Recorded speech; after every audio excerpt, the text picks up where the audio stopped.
Welcome to smart मा तपाईहरुलाई स्वागत छ। शाखा अधिकृत 20 दिने क्र्याश कोर्स सुरु भइसकेको छ। हिजो भएको डे 1 को प्र्याक्टिस सेट लिएर उपस्थित भएको छु आजको यो डेली जीके भिडियोमा। यसमा 10 वटा जीके, 10 वटा इंग्लिश र 10 वटा आईक्यू रहेको छ, जसमा जुन हाम्रो क्र्याश कोर्स सुरु भयो त्यसमा टपिक वाइजमा पढाइ स्टार्ट भएको थियो। त्यो टपिकमा सामान्य ज्ञानबाट चाहिँ विश्व भूगोल पढाउनु भयो मदन सरले, त्यस्तै विपुल सरले आईक्यू पढाउनु भयो र सार्थक सरले अंग्रेजी पढाउनु भयो। ती तीनटै टपिकको हामी आज डिस्कस गर्छौं। त्योभन्दा पहिला तपाईहरुलाई यदि शाखा अधिकृतको जानकारी छैन भने शाखा अधिकृत सम्बन्धी केही जानकारी लिउँ र हामी भिडियोलाई अगाडि बढाउँछौं। नमस्कार। हरेक वर्ष चाहिँ यो वर्ष पनि लोकसेवाले निजामती सेवा अन्तर्गत शाखा अधिकृतको भ्याकेन्सी अनाउन्स गरिसकेको छ, जस अन्तर्गत प्रथम पत्रमा रहने जीके, आईक्यू र इंग्लिशको परीक्षा यही माघ 27 गते हुँदैछ।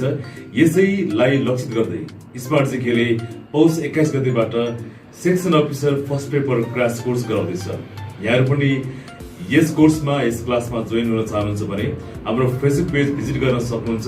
सँगसँगै हाम्रो कन्ट्याक्ट नम्बरमा कन्ट्याक्ट गरेर पनि यसको क्लासको बारेमा इन्फर्मेसन लिन सक्नुहुन्छ। न्यूनतम शुल्कमा अधिकतम लाभ लिनका लागि यहाँ यो क्र्याश कोर्समा जोइन हुन सक्नुहुनेछ। हवस् त, नमस्कार।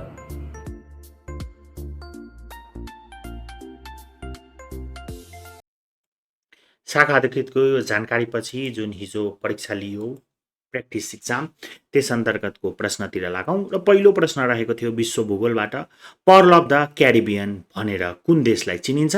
क्युबा। दक्षिण अफ्रिकाको कतिवटा राष्ट्रहरू मिलेर साउथर्न अफ्रिकन कस्टम युनियन स्याकु बनेको छ भन्दा 5 वटा। द ग्रान्ड क्यानियन निम्नमध्ये कुन नदीले बनाएको खोज हो भन्दा Colorado river. The Irrawaddy delta सिमसार क्षेत्र कुन देशमा अवस्थित छ? म्यानमारमा। कजाकस्तान देशदेखि चीनको उत्तरी भेगसम्म फैलिएको अल्टाई हिमश्रृङ्खलाको सबैभन्दा अग्लो हिमाल कुन हो? बेलुखा पिक। यस्तो प्रश्न सोधिरहेको हुन्छ शाखा अधिकृतमा। तपाईले गत वर्ष पनि 2 वर्ष अगाडि पनि काजाकस्तानको सम्बन्धी विश्व भूगोलमा आयो प्रश्न। सो हामीले यो क्र्याश कोर्स सुरु गर्दा यही गरेका छौं, एकजना सरले पढाउने, अर्को सरले फिडब्याक गराउने, क्वेशन सेलेक्ट गर्ने भनेर। 20 दिनमै तपाईको सम्पूर्ण सिलेबसको पढाइ हुन्छ। दिनको 3 घण्टाको दरले पढाइ हुन्छ र जम्मा 1000 कस्ट रहेको छ। सो तपाई यदि फारम भर्नु भएको छ भने कक्षा लिनु चाहिँ तपाईको लागि बेनिफिट हुनेछ। लागौं 6औं नम्बर प्रश्नमा, क्यास्पियन सी र ब्ल्याक सी को बीचमा फैलिएको हिम श्रृङ्खला निम्नमध्ये कुन हो भन्दा द क्याउकासस माउन्टेन रेन्ज। 7 नम्बर प्रश्नमा जाउँ, संयुक्त राज्य अमेरिकामा अवस्थित सबैभन्दा ठूलो पठार कुन हो? The Colorado plateau. 8औं नम्बर प्रश्नमा जाउँ, द सिरेना डीप निम्नमध्ये कुन महासागरमा अवस्थित छ भन्दा पेसिफिक ओशियनमा। त्यस्तै प्रशान्त महासागर तथा आन्ध्र महासागर दुवैको तटरेखालाई छुने दक्षिण अमेरिकी राष्ट्र कुन हो? कोलम्बिया। सबैभन्दा बढी जनसङ्ख्या भएको भूपरिवेष्टित राष्ट्र कुन हो? इथियोपिया। र यो विश्व भूगोलको 10 वटा प्रश्न थियो। त्यस्तै 10 वटा प्रश्न सोधियो नम्बर सिरिजबाट, र नम्बर सिरिजबाट सोधिएको यो प्रश्नलाई म कसरी भयो भनेर पनि, उत्तर मात्र हैन कि यो कसरी भयो भनेर पनि देखाउने छु। त्योभन्दा पहिला जुन सुब्बाको विज्ञापन हुँदैछ बुधबार, त्यस सम्बन्धी केही जानकारी लिउँ। नमस्कार। के हजुरहरूले नायब सुब्बा र खरिदारको तयारी गर्दै हुनुहुन्छ? यदि तयारी गर्दै हुनुहुन्छ भने 2080 सालको नयाँ विज्ञापनलाई मध्यनजर गर्दै स्मार्ट जीकेमा यही पौष 21 गतेदेखि नयाँ कक्षाहरू सुरु हुन गइरहेको छ। यो कक्षामा हजुरहरूले लाइभ क्लास सँगै रेकर्डेड क्लासहरू, पीडीएफ नोटहरू प्राप्त गर्न सक्नुहुनेछ। डेली एमसीक्यू एक्जामहरू दिन पाउनुहुनेछ। यो कोर्सहरूको फर्स्ट पेपरको फी रहेको छ 2500 र सब्जेक्टिभ पेपरको फी रहेको छ 5000 र फुल कोर्सको फी रहेको छ 7500। यदि हजुरहरूले क्लास जोइन गर्न चाहनुहुन्छ भने दिएको नम्बरहरूमा सम्पर्क गर्न सक्नुहुनेछ र फेसबुक आइडीहरूमा मेसेज पनि गर्न सक्नुहुनेछ। हस् त, धन्यवाद। र जसरी जीकेबाट विश्व भूगोल त्यस्तै आईक्यूबाट नम्बर सिरिज पढाउनु भएको थियो क्र्याश कोर्स अन्तर्गत। हुन त सरले 30-35 वटै प्र्याक्टिस गराउनु भयो। त्यस्तै 1.5 घण्टा लगातार विश्व भूगोल बारेमा मात्रै चर्चा गर्नुभयो हाम्रो मदन सरले। त्यसमा तपाईहरुको प्र्याक्टिसको लागि विश्व भूगोल त गराए, अब आइक्यूमा प्रश्न रहेको छ नम्बर सिरिजबाट। नम्बर सिरिजको पहिलो प्रश्न छ 6, 5, 24, 25, 144 र वाट। वाटमा अब के हुन्छ, तलको दिएको अप्सन यहाँ सही उत्तर भनेको टिक लगाइएको छ, 175 दिएको छ। कसरी भएको हो भनेर बुझ्न खोज्दै हुनुहुन्छ नि, यो याद राखौँ यस्तो यस्तो हुनसक्छ भनेर। यो 6 लाई तपाईँले 4 सँग मल्टिप्लाई गर्नुभयो भने 6 चौक 24, 5 लाई 5 सँग मल्टिप्लाई गर्नुभयो भने 5 पछि 25 र 24 लाई यदि तपाईँले जस्तै यहाँ 6 लाई 4 सँग, 5 लाई 5 सँग, 24 लाई 6 सँग मल्टिप्लाई गर्नुभयो भने 144 आउँछ। भनेपछि अब 25 लाई कतिसँग मल्टिप्लाई गर्नु पर्यो, 7 सँग। किन 6 मा 4 सँग मल्टिप्लाई गर्यो, 5 लाई 5 सँग, 24 लाई 6 सँग, अब 25 लाई 7 ले मल्टिप्लाई गर्नुभयो भने 175 आउँछ।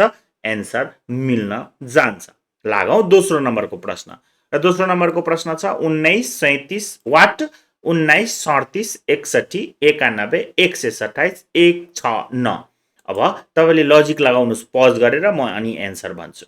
सम्भवतः तपाईँले एन्सर गरिसक्नु भएको होला र प्रश्न तपाईँले देख्दै हुनुहुन्छ। के होला वाटको ठाउँमा भन्दा एन्सर पनि देखिसक्नु भएको थियो, 7 होला। मैले यो वेबसाइटबाट डाइरेक्ट फोटो राखिदिएको छु, तपाईँहरूलाई बुझाउन गाह्रो हुन्थ्यो स्क्रिनमा। सो के गरिएको हो भने यो 2 स्टेपमा नम्बर सिरिज कहिलेकाहीँ दोस्रो स्टेपसम्म सोल्भ हुन्छ। 7 मा 12 जोड्दा 19 भयो, 19 मा 18 जोड्दा 37 भयो, 37 मा 24 जोड्दा 61 भयो, 61 मा 30 जोड्दा 91 आयो, 91 मा 36 जोड्दा 127 आउने र 142 जोड्दा 159 हुने भनेर सब ठिक छ। तर मिल्यो लजिक कहाँ भन्दा दोस्रो स्टेपमा। यो दुईटा बीचको डिफरेन्स छ, यो दुईटा बीचको पनि डिफरेन्स छ, यो दुईटा बीचको डिफरेन्स छ, यो दुईटा बीचको डिफरेन्स र यो दुईटा बीचको डिफरेन्स पनि छ। सो हामीले लजिक जहिले पनि चेक गर्नुपर्ने हुन्छ। लागौँ तेस्रो नम्बर प्रश्नमा। तेस्रो नम्बर प्रश्नमा तपाईँले के गर्नुहोस् भने पज गरेर यसको एन्सर मिलाउनुहोस्, म तपाईँलाई एन्सर भन्नेछु। सम्भवतः तपाईँले एन्सर मिलाइसक्नु भएको होला। अब म तपाईँलाई लजिक भन्छु, मिलाउनु भएको छैन भने यसरी हो। 3 मा पहिलो 3 मा 1 जोड्नुहोस्, 4 आउँछ। 4 मा के गर्ने भन्दा 4 मा पहिला 4 लाई 3 जोड्ने, यो 3 जोड्ने प्लस 1 गर्ने, त 4 3 7 प्लस 1 8 भयो। त्यसपछि फेरि 8 मा के गर्ने, 3 जोड्ने, त 8 3 11 भयो हैन। र फेरि तपाईको दोस्रो स्टेपमा 8 लाई पहिला 3 जोड्ने प्लस 1 गर्ने। गरिएको के हो भने पहिलोमा 1 जोडियो, त्यसपछि त्यसलाई त्यसैले जोडेर फेरि 1 गरियो, जोडियो हैन। सो त्यसरी गर्नुभयो भने 11 मा पहिला 3 जोड्नु पर्यो, त 11 र 3 14, 14 प्लस 1 15। यसरी लजिक यहाँ पुगेको हो। जाउँ चौथो नम्बर प्रश्नमा। चौथो नम्बर प्रश्न हेर्नुस् र तपाईले पज गरेर एन्सर दिनुस्। जाउँ, तपाईको लजिक पनि मिलिसकेको होला।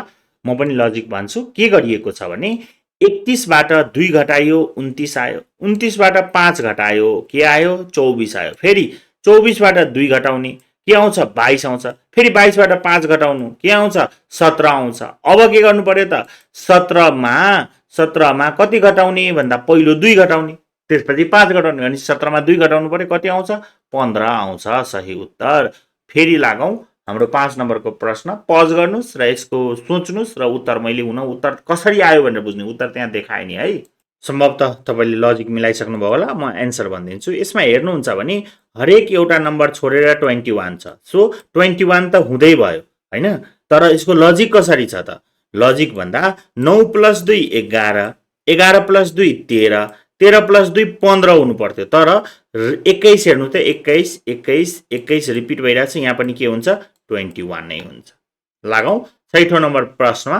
फेरि मैले पज गरेँ, तपाईँ एन्सर मिलाउनुहोस् र उत्तर दिनुहोस्। लजिक मिलाइसक्नु भयो होला। यहाँ के छ भने 53 छ। 53 लाई जस्ताको त्यस्तै लेखियो र फेरि के गर्यो, 53 बाट 13 घटाइयो, कति आउँछ, 40। 40 लाई जस्ताको त्यस्तै कपी गरियो, फेरि के लेखियो, माइनस गरियो, 13 40 बाट 13 भनेपछि कति आउँछ, 27। अब 27 लाई जस्ताको त्यस्तै लेखियो र नेक्स्ट स्टेपमा 27 माइनस 13 गर्यो भने कति हुन्छ, 14 हुन्छ। सही उत्तर 14 हो। जाउँ 7 नम्बर प्रश्नमा। पज गर्नुस् र उत्तर दिनुस् अनि म लजिक भन्छु। सम्भवतः तपाईको लजिक मिलेको होला। लागौँ 2 मा 3 ले मल्टिप्लाई गर्नु, 2 3 जा 6, 6 मा 3 ले मल्टिप्लाई गर्नु, 6 3 जा 18, 18 मा 3 ले मल्टिप्लाई गर्नुहोस्, त 10 3 30, 8 3 24, 54, 54 मा 3 ले मल्टिप्लाई गर्नुहोस्, त 50 छ, 50 × 3 भनेको 150, 4 × 12 भनेको 12, 150 + 12 भनेको 162। सही उत्तर सही हो। लागौं यस प्रश्नमा 8 नम्बरमा। 8 नम्बरको लजिक, 9 नम्बरको लजिक र 10 नम्बरको लजिक मैले तपाईलाई दिएँ। तपाई कमेन्टमा गर्नुस्, किनभने तपाईहरुले भिडियो हेर्दै हुनुहुन्छ भनेर एक्साइटमेन्ट छ। यहाँ एन्सर छ तर लजिक चाहियो। यो डबल भयो, डबल छ, त्यही भएर म एकचोटी यसको चाहिँ भन्दिम अनि 9 र 10 को तपाईहरुले गर्नु होला। एकचोटी यो लजिक हेर्नुस् तपाई पनि पज गरेर ल। सम्भवतः पज गरेर तपाईले मिलाइसक्नु भएको होला। के छ त यसमा? सिम्पल छ। 2 मा 5 जोड्नु भयो भने के हुन्छ? 7 हुन्छ। 7 मा 5 जोड्नु भयो भने के हुन्छ? 12 हुन्छ। 12 मा 5 जोड्नु भयो भने के हुन्छ? 17 हुन्छ। 17 मा 5 22, 22 मा 5 27, 27 मा 5 32, भनेपछि 32 मा 5 37, 37 मा 5 42। मिल्यो? मिल्यो। यो एकदम सिम्पल छ। यसलाई एकचोटी तपाईले के गर्नुस् भने हेरेर दुईटा 9 र 10 तपाईले सोल्भ गरेर प्लिज कमेन्ट गर्नुस् ल। म इंग्लिश तर्फ लाग्छु। इंग्लिशमा पढाउनु भएको थियो सार्थक सरले आर्टिकल। के हो त आर्टिकल? त्योभन्दा पहिला सार्थक सरले शाखा अधिकृत सम्बन्धी भन्नुभएको जानकारी लिउँ। नमस्कार। हरेक वर्ष चाहिँ यो वर्ष पनि लोकसेवाले निजामती सेवा अन्तर्गत शाखा अधिकृतको भ्याकेन्सी अनाउन्स गरिसकेको छ, जस अन्तर्गत प्रथम पत्रमा रहने जीके, आइक्यू र इंग्लिशको परीक्षा यही माघ 27 गते हुँदैछ। यसैलाई लक्षित गर्दै स्मार्टजीकेले पौष 21 गतेबाट section officer first paper crash course गराउँदैछ। यहाँहरु पनि यस कोर्समा, यस क्लासमा जोइन हुन चाहनुहुन्छ भने हाम्रो फेसबुक पेज भिजिट गर्न सक्नुहुन्छ। सँगसँगै हाम्रो कन्ट्याक्ट नम्बरमा कन्ट्याक्ट गरेर पनि यसको क्लासको बारेमा इन्फर्मेसन लिन सक्नुहुन्छ। न्यूनतम शुल्कमा अधिकतम लाभ लिनका लागि यहाँ यो क्रास कोर्समा जोइन हुन सक्नुहुनेछ। हवस् त, नमस्कार। सार्थक सरको यो जानकारी पछि लागौं। उहाँले नै इंग्लिश पढाउनुहुन्छ। इंग्लिशको रहेको थियो प्रश्न। आज पढाउनु भयो टपिक आर्टिकल। आर्टिकलबाट जाउँ। What is the definite article in English? के हो त definite article? Which of the following is an indefinite article? An. Definite कुन हो? द। इनडेफिनिट कुन हो? एन। तेस्रो नम्बर प्रश्न रहेको छ। In the sentence I saw that interesting movie yesterday, which article fill in the blanks? के हुन्छ? N. In the sentence I saw an interesting movies yesterday. Interesting movies yesterday. Now, which sentence uses the article incorrectly? Elephant. A-E-I-O-U को अगाडि के जोड्नु पर्यो? N हुनु पर्थ्यो नि। त्यही भएर यसमा elephant is a large mammal भनेको छ। An elephant हुनु पर्ने, किनभने vowels को अगाडि n हुनु पर्छ। यही कुरा यहाँ चाहिँ समस्या नलिनु। सेन्टेन्समा यहाँनिर चाहिँ तपाईले फेरि हेर्नु भयो भने I saw an किन भएको? इन्ट्रेस्टिङ। A-E-I-O-U अगाडि के हुनु पर्यो? n हुनु पर्यो। सो यो गलत भयो। फेरि जाउँ। In that Eiffel Tower is located in Paris. के हुन्छ? द, किनभने सिंगल हो। आइफिल भनेको आइफिल टावर वर्ल्डमा कतिवटा छ त? विभिन्न छन्, छैनन्, एउटा हो। त्यही भएर द। यहाँ चाहिँ फेरि तपाईले भवेल युज गर्ने होइन। यहाँ चाहिँ नाउन हो, यो एउटा हो, यो सिंगल हो, त्यही भएर यसमा द भयो। What is the purpose of using article in English? इंग्लिशमा आर्टिकल किन युज गरिन्छ? टु स्पेसिफाई क्वान्टिटी और identify a noun as definite और इनडेफिनिट। के हो त यो? डेफिनिट हो या इनडेफिनिट हो भन्नको लागि आर्टिकलको अंग्रेजीमा प्रयोग गरिन्छ। Correct article for the blank. I need pen. मैले के भने? AEIO मा एन, बाद बाँकीमा के हुन्छ त? ए हुन्छ। A pen to write this letter. So a right. Which of the following sentence does not require an article? कुनमा आर्टिकल चाहिँदैन भनिएको छ? Please pass salt. यस्तोमा चाहिँ चाहिँदैन। Please pass salt. Salt.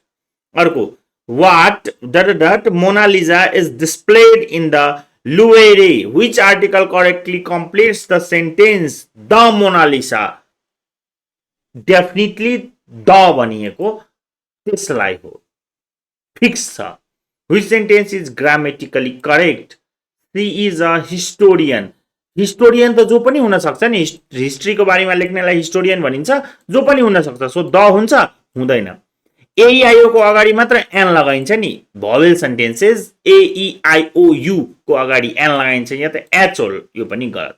Some historian, यो भयो डेफिनिट भएन नि। So she is a historian, एउटा इतिहासकार हुन् भनिएको हो। हस् त, यस्तै भिडियो हेर्नका लागि स्मार्ट जीके सब्स्क्राइब गर्नुहोस् र तपाईँ यदि कक्षा लिन चाहनुहुन्छ भने कक्षाको लागि सम्पर्क गर्न सक्नुहुन्छ। हस् त, धन्यवाद। भ्याकेन्सी अनाउन्स गरिसकेको छ, जस अन्तर्गत प्रथम पत्रमा रहने जीके, आइक्यू र इङ्ग्लिसको परीक्षा यही माघ 27 गते हुँदैछ। यसैलाई लक्षित गर्दै स्मार्ट जीकेले पौष 21 गतेबाट section officer first paper crash course गराउँदैछ। यहाँहरू पनि यस कोर्समा, यस क्लासमा जोइन हुन चाहनुहुन्छ भने हाम्रो फेसबुक पेज भिजिट गर्न सक्नुहुन्छ। सँगसँगै हाम्रो कन्ट्याक्ट नम्बरमा कन्ट्याक्ट गरेर पनि यसको क्लासको बारेमा इन्फर्मेसन लिन सक्नुहुन्छ। न्यूनतम शुल्कमा अधिकतम लाभ लिनका लागि यहाँ यो क्रास कोर्समा जोइन हुन सक्नुहुनेछ। हवस् त, नमस्कार। नमस्कार। के हजुरहरूले नायब सुब्बा र खरिदारको तयारी